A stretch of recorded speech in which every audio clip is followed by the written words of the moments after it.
নতুন ভিডিও পেতে Piu news TV subscribe করুন আর পাশের ঘন্টাটা বাজিয়ে দিন আপডেট নিউজ পেতে। হঠাৎ রাজপথে রিজভী।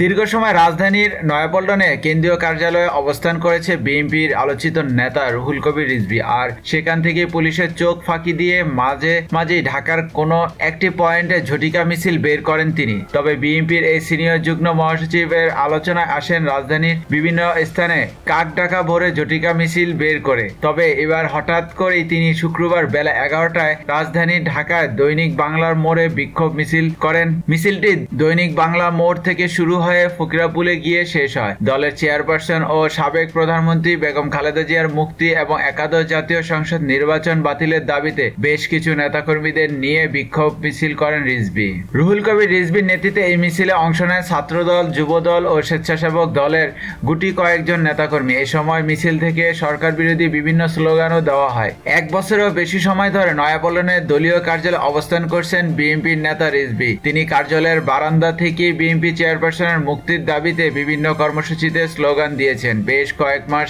আগে লিফলেট বিতরণ করতে সংক্ষিপ্ত সময়ের জন্য কার্যালয়ের নিচে নেমেছিলেন, কিন্তু পুলিশ দেখার পর আবার দ্রুত কার্যালয়ের ভেতর ঢুকে যান।